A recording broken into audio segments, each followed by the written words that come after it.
1933 онд Адольф Гитлерийг Германы канцлер болдог жил Германы эдийн засаг бараг бүхэлдээ шахуу нуран унахад бэлэн болоод байв. Улс орон даяар аж үйлдвэрүүд тэг зогсолт хийж, ажилгүйдэд 40% хүрч, Версалийн гэрээний нөхөн төлбөр улсын санг бүгдд нь хоослож, инфляцийн айдас ард түмний сэтгэл зүйд гүн гүнзгий сорив үлдээж, улс төрийн тогтолцоо бүгддээ дампуурсан байдалтай байв. Товчхондоо бол Герман улс яаж ч хичээгээд дахин сэргэж чадхааргүй, ямар ч сонголтгүй болоод байсан цаг үе. Яг энэ нэгзэгтэй цаг үед Адольф Гитлер төрийн эрхийг авч улмаар цор ганц зорилго тавьсан нь Германыг дахин эдийн засаг болон цэрэг армийн хүчирхэг гүрэн болгох зорилт байв. Гэхдээ энэ зорилтыг хэрэгжүүлэхэд түүнд мөнгө хэрэгтэй байлаа. Тухайн цаг үеийн нөхцөл байдлын улмаас Герман улс дотоодосоо тэр хэмжээний мөнгийг гаргах ямар ч боломжгүй байв. Бүр Иесус Христэд дахин мэдлээд Германы канцлер болсон ч мөнгө босгож чадхааргүй нөхцөл байдалтай байв. Иймээс Гитлер маш том зав хэрэглэсний үр дүнд улс орныхон эдийн засгийг амьсгаа авах боломжтой болгож чадсан юм. Гэхдээ түүний тэрхүү зав нь эргээд төлөх асар том төлөөстэй байж, магадгүй Гитлер тэр төлөөсийг мэдэж байсан ч байж болох юм. Иймээс яг л хувь тавилангаараа бооцоо тавьж буй хүн мэтээр 50-50% боломж руу бүх хүчээрээ дайрсан ч байж мэднэ. Тэгэхээр өнөөдрийн дугаараар Германы нацист дарангуйлагч Адольф Гитлер хэрхэн оргүй хоосноос мөнгийг ургуулж, улмаар дэлхийн дайныг эхлүүлж чадсан талаар дэлгэрэнгүй түүхийг ярих болно. Завгүй ажилтай, ажил хэрэгч, дата хэрэглээ өндөртэй хэн бүхэнд UNICEF-ийн дараа төлбөрт priority багцыг санал болгож байна. Priority багц нь гадаадд байхдаа ч дугаараа ашиглах roaming data, хүлээлггүй шууд холбогдох лавлах төвийн үйлчилгээ, сүлжээний ачаалалтай үед гасалтгүй ашиглах data гэд олон давуу талтай юм а. Мөн дата хэрэглээ яриа гих мэтээр бүхий л хэрэглээгээ өөрөө customize хийж багцаа бүтээх боломжтой юм шүү. Та бүхэн priority багц руу UNICEF-ийн аппликейшнээ татаад хүссэн газараасаа шилжих боломжтой.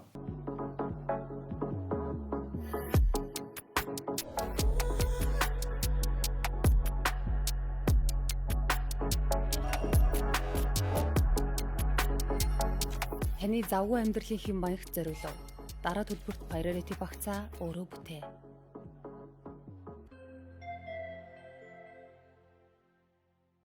Дэлхийн 1-р дайнд Герман улс бууж өгсөний дараах 15 жилийн хугацаанд Германы ард иргэдийн амьдрал огтосоо тогтворж байгаагүй бөгөөд амьдралын нөхцөл байдал тасралтгүй уруудсаар байв. Юуны өмнө Герман улс дайнд ялагдсан улсын гүн шоконд орсон юм. 1-р дайнд Герман улс нь 2 сая гаруй ирчүүдэн автаж, 4 сая орчим ирчүүд шархтаж, эсвэл хөгжлийн бэрхшээлтэй болж, нийт ирчүүдийн 15% нь дайнаас болж үхэх эсвэл шархтах гэх мэтээр ямар нэгэн байдлаар хохирсон юм. Нийгэм даяар ирчүүдийн хомсдол үүссэн тул гэр бүлүүдийн орлого тасарч, улс даяар асрамж шаардсан хүмүүсийн тоо огцом өсөв. Мөн дэлхийн 1-р дайн дуусахдаа зэрэгцээд Германы эзэнт гүрэн задарч, бүгд найрамдах улс байгуулагдсан бөгөөд шинээр байгуулагдсан Веймарын бүгд найрамдах улс нь шууд л эдийн засгийн хямралд нэрвэгдэж, аж үйлдвэрлэлийн салбар нь зогсох байдалд орж, төмөр зам болон нүүрсний уурхайнууд нь талан шахуу ажиллагаагүй болж, улс даяар хоол хүнсний дутагдал үүсэж, аргагүй эрхэнд картын бараанд шидчихсэн юм. Энэ бүх бүтэлгүйтэйтэй зэрэгцээд Версалийн гэрээний дагуу дайнд ялагдсны нөхөн төлбөрийг Франц улсад төлөхөөр болов. Герман улс дайны хохирол болгож нийтдээ 132 тэрбум алтан марк төлөх болсон бөгөөд мөн энэ гэрээний дагуу зэвсэгт хүчнийх нь 80%-ийг цомогтголд оруулж хамгийн их нүүрсний нөөцтэй Рур мужийн нутгийг Францын мэдэд шилжүүлснээр Герман улсын экспортын орлого тасархад хүрчээ. Ингээд Веймарын бүгд найрамдах улс нь маш богино хугацааны дотор хайпер-инфляцид өртөж, айрын үндэстэн түүхийнх хамгийн хүнд хэцүү он жилүүдтэй золгосон юм. Тухайн үеийн засгийн газрын удирдлагууд энэ бүх хямралаас гарахын тулд мөнгө хэвлэх шийдвэр гаргажээ. Учир нь Германы засгийн газарт дайны нөхөн төлбөр төлөх мөнгө, ажилчдын цалинг тавих мөнгө, нийгмийн халамжаа явуулах мөнгө, импортоор бараа авах мөнгө гэх мэтээр мөнгө л хэрэгтэй байж, ийхүү мөнгө хэвлэснээс болоод 1923 оны 1-р сар гэхэд 1 Америк доллар 1000 марктай тэнцэж байсан бол тухайн оны төгсгөл буюу ганц жил хүрэхгүй хугацааны дотор 1 Америк доллар 4.2 их найд марктай тэнцэх болсон юм. Тухайн үед Германы үйлдвэрүүд ажилчдаа өдөрт 2 удаа цалин тавьдаг байв. Учир нь өргөн хэрэглээний барааны үн цагаар өсөж байсан тул өглөө 250 сая марк байсан толхны үн оройдоо гэхэд 500 сая марк хүрдэг байж, иймээс үйлдвэрүүд ажилчид даанд талхны үн өсгөөс өмнө цалинган тавьж хүнс авах боломжоор хангадаг байв. Мөн ажилчид бүгд тэрэг төрөх болсон бөгөөд тэрхүү тэргийг цалингаан зөвөрлөхөд ашигладаг байж, тэр үед мөнгө гэх зүйл ариун цэврийн цааснаас илүү үн цэнэгүй болсон бөгөөд олон жилийн турш мөнгөө хураасан хүмүүсийн хадгаламж хэдхэн хормын дотор зүгээр л цаас болон хувирав. Ийхүү Герман даяар дундаж анги, дундаж давхраг гэх ойлголт огтоосон байхгүй болжээ. Ингээд байж байтал 1924 оны сүүл үеэр Америкийн нэгдсэн улсаас ихээхэн хэмжээний зээл орж ирэв.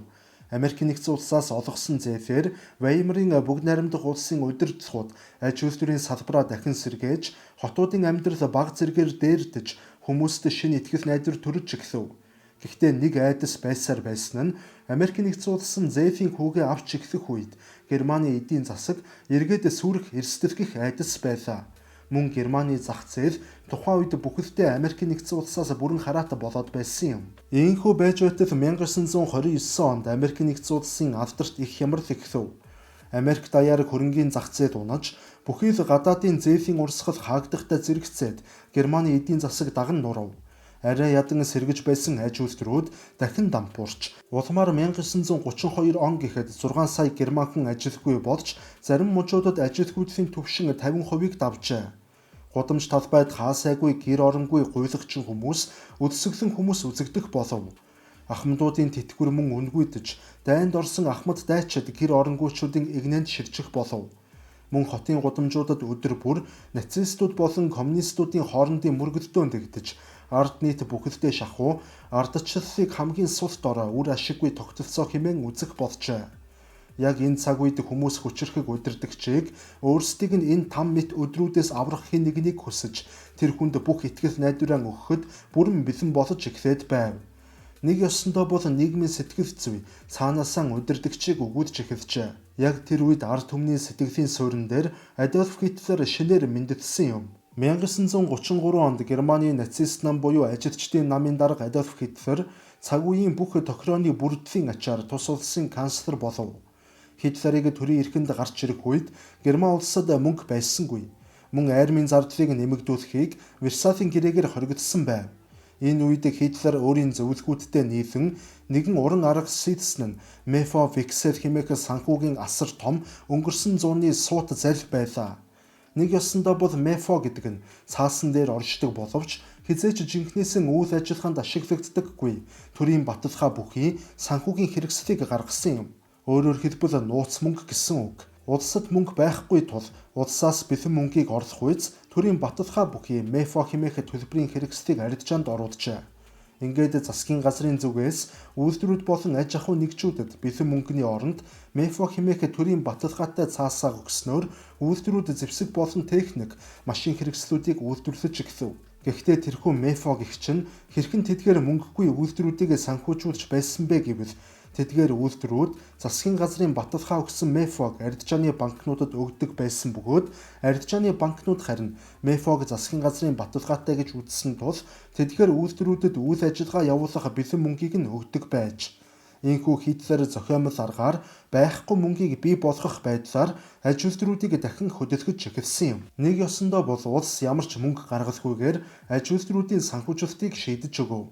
Ингээд үр дүнд нь аж үйлдвэрийн салбар өсөж, бүх үйлдвэрүүд ажиллаж эхэлсэн тул ажилгүйдэл буурч, мөн хамгийн гол нь зэвсгийн салбар маш хурдтай бөгөөд дэндүү нууцаар тэлэгдэж эхлэв. Учир нь Мефогоор хөрөнгө гаргаж санхүүжүүлсэн үйлдвэрүүдийн бараг 75-80% нь дан ганц зэвсгийн үйлдвэрүүд байв. Герман улс оргүй хоосноос мөнгө гаргах байдлаар зэвсэглэн хөгжүүлсэн юм. Гэхдээ зэвсэг бол эдийн засгийн бодит иргэдэнд орж, иргэдийн амьдралд нөлөөлдөг баялаг огтосоо биш. Иймээс энэ бүх зэвсгийг үйлдвэрлээд эргээд Мефогийн баталгааг засгийн газар банкудад төлөх ямар ч боломжгүй байлаа. Яг энэ үед нэг хардлага төрж байгаа нь Хитлер магадгүй анхнаасаа Мефогийн өрийг эргүүлэн төлөхгүй хэмээх бодолтой байсан юм биш байгаа гэх хардлага юм. Аж үйлдвэрийн салбарын хөгжилтэй зэрэгцээд Хитлер мөн л эдийн засгийн бодит үр өгөөж өгөх боломжгүй салбаруудад асар их хөрөнгө оруулалт хийж эхлэв. 1933-аас 1939 оны хооронд Герман даяар 3500 км хурдны зам баригдаж, Тэрхүү замын том төсөл нь нийтдээ 135 мянга орчим хүнийг ажлын байраар хангажээ. Мөн олон зуун мянган хүн уг том төслийг дагаад барилгын материалын үйлдвэрүүдэд ажилд орж эхэлсэн юм. Түүнчлэн төмөр замын олон улсын шугамуудыг өргөтгөж, шинээр гүүрнүүд барьж, Берлин болон Мюнхен хотуудад шинэ нисэх буудлуудыг байгуулж, бомбын ачаа нэвтрүүлэх хүчин чадлыг давхар нэмэгдүүлв. Улс орон даяар их бүтээн байгуулалт эхэлснээр үүнийгээ дагаад ажлын байрууд маш ихээр нэмэгдэв. Мөн сургууль цэцэрлэг, эмнэлэг стадионууд, орон сууцнууд гэх мэтээр Герман улс тэр чигтээ бүтээн байгуулалтанд автав. Энэ бүхнийг Хитлер огтосоо байхгүй мөнгөөр хийсэн гэхээр хамгийн аимшигтай. Гэхдээ энэ бүхний эцсийн үр дүнд юу болсон бэ гэвэл маш тодорхой. 1933 онд буюу Хитлерийг эрх мэдэлд гарч ирэх үед 6 сая ажилгүй иргэд тус улсад байсан бол 1939 он буюу 6 жилийн дотор энэ тоо 200 мянга болтлоо буурчээ. Гэхдээ энэ бүхэн нь бүхэлдээ хэмэл график байв. Мефогийн төлбөрийг түр 5 жилийн дараа төлөх ёстой бөгөөд 5 жилийн дараа төлбөрөөр төлөх цаг ирэх үед Германд түүнийг төлөх ямар ч боломж байхгүй байсан тодорхой. Мөн улс орон даяар еврейчүүд болон коммунистуудыг хөдөлмөр эрхлэх эрхгүй болгож, үүнтэй зэрэгцээд эмэгтэйчүүдийг хөдөлмөрийн хүчний тооноос хассан учраас ажилгүй иргэдийн тоо маш бага харагдах болсон юм. Гэхдээ бодит байдал дээр иргэд сэргэлтийг мэдэрч эхлэв. Хийх ажилгүй байсан хүмүүс ажилдаа орлоготой болж, тогтмол цалинтай болж, хот тосгодынх нь дүр төрх үзэмж сайжирч, зам барилгууд ашиглалтанд орж байсан учраас Германы иргэдийн сэтгэл зүй хамаагүй дээрдэж эхэлсэн юм. Ийхүү ард иргэдийн дийлэнх нь Хитлер энэ бүхнийг амжилттай хийв. Хитлер Герман улсыг аварч байна хэмээн бүрэн итгэх болсон юм. Гэхдээ цор ганц үнэн гэвэл нацист Германы эдийн засгийг сэргээсэн энэхүү механизм нь урт хугацааны явцад өөрийгөө тэтгэх боломжгүй. Зөвхөн дайн хийж байж л үргэлжлэх ёстой систем байв. Иймээс дайн хийх нь Герман улсын хувьд сонголт биш, харин эдийн засгийн зайлшгүй үр дүн болж хувирсан юм. 1939 он гэхэд Германы засгийн газар нийтдээ 12 тэрбум Рейхсмаркийн өрийг төлөх ёстой болов. Гэтэл төсөвт мөнгө байсангүй. Хэрв энэ өрийг төлөж чадахгүй бол улсын санхүү тэр дороо дампуурхаар байв. Мөн түрүүн хэлсэнчлэн хурдны зам зэвсгийн үйлдвэрүүд, цэргийн байгууламжууд гэх мэт бүтээн байгуулалтууд нь эдийн засгийн бодит үр өгөөжгүй, татврын орлого нэмэгдүүлэх боломжгүй, урт хугацаанд тэжээгдэж өсөх салбарууд огтоосон биш байв. Тэр бүхэн цөмөөрөн зардал байсан юм. Иймээс энэ бүх зардлыг тэр бүх өрийг гагцгүй өөр улсуудаас олзлсон баялгаар нөхөн хэмээн Хитлер тооцоолсон юм. Ер нь анхнаасаа ингэж тооцоолсон учраас зэвсгийн үйлдвэрүүдэд нийт санхүүжилтийнхээ 75-аас 80% олгосон байж ч мэднэ. Та бүхэндээ манай хамтран ажиллагч байгууллага авторгын хууль зүйн товчоогоо танилцуулж байна. Хэрвээ танд болон таны аж ахуй нэгжид ямар нэгэн байдлаар хууль эрх зүйн зөвлөмж туслалцаа хэрэг болвол авторганд хандаарай. Нацист Германы эдийн засаг нь байгалийн баялаггүй Герман улсыг цэрэгжүүлэхэд чиглэж байв. Герман улсад газрын тоос төмрийн хөтөр, резен зис хүнсний тариа буудан салбар маш дутмаг байсан. Иймээс эдгээрийг зөвлөлт холбоотуулсан Польш, Румын, Балтийн орнууд Франц зэрэг улсуудаас дайны олс хэлбэрээр авах төлөвлөгөөтэй байв. Нэг ёсондоо бол Хитлер Германы эдийн засгийг өөрийгөө хангах боломжгүй загварт оруулсан юм. Дайны олс байхгүй бол аж үйлдвэрүүд унаж эдийн засаг зогсох байдалд орно. Мөн 1933-аас 1939 оны хооронд Герман улс асар олон ирчүүдийг цэрэгт татаж, үлдсэнийг нь хөдөлмөрийн алба, барилгын ажлуудад дайчилсан. Энэхүү хэв маяг нь энх үеийн эдийн засгийн загвар огтоосон биш юм. Гагцхүү цэрэгчсэн эдийн засагтай улсад цохимжтой загвар байв. Иймээс 1939 оны 9-р сард Хитлер Польш улс руу цэргийн хүчээр халдан давтагдсаноор дэлхийн 2-р дайныг эхлүүлжээ. Хэрв Хитлер дайн эхлүүлээгүй байсан бол Германы эдийн засаг 1940-с 1941 оны хооронд бүрэн дампуурах байв. Герман улсын засгийн газар Мефогийн өрийг төлөх боломжгүй болж, төсвийн алдагдлан дааж давшгүй хэмжээнд хүрч, импортын бүх материал дуусаж, экспорт мөн тасалдах байлаа. Төрийн бүх салбар цэргийн зэвсгэлийн аж үйлдвэрээс хэд хамааралтай болсон бөгөөд тэдгээр үйлдвэрүүд эдийн засгийн ашиг өгдөггүй салбар. Иймээс яаж ч харсан Хитлерийн уралсан нацист Германы эдийн засаг зөвхөн дайндад зориулагдсан бүтээгдсэн болох нь тун тодорхой харагдаж байна. Дайн бол Хитлерийн эдийн засгийн бодлогын логик үр дүн байлаа. Гэхдээ бодит байдал дээр дайн хийлээгээд Германы эдийн засаг 2-3 жил амьсгаа авснаас биш бүрэн аврагдах боломжгүй байв. Нацистийн айрам дайны эхний жилүүдэд Польш, Франц, Бельги, Чехословак, Нидерланд зэрэг улсуудыг эзэлсэний дараагаар германчууд тэдгээр улсуудын төв банкны авт болон валютын нөөц, үнэт эдлэл үйлдвэрийн машинууд, түүхийн эдийн агуулгах банкны данснуудыг бүгдийг нь хураан авсан юм. Тэр бүх мөнгө хөрөнгөөр Германы засгийн газар Мефогийн үр төлбөрөө төлсөн. Мөн дайны дунд үед Герман улс эдийн засгийн хэмнэлт хийхийн тулд болтчлалыг сэргээсэн байдаг. Тухайлбал 1939-с 1944 оны хооронд нийт 13 сая хүн Германд албатан хөдөлмөр эрхэлж байв. Тэр бүх хүмүүс үйлдвэр, ферм, уурхай, зам барилгын салбарт ажиллаж байсан бөгөөд боолын хөдөлмөр хэмээн тодорхойлж байгаа нь тэдэнд хоол өгдөг боловч цалин огт өгөлгүй хүчээр ажилуулдаг байв.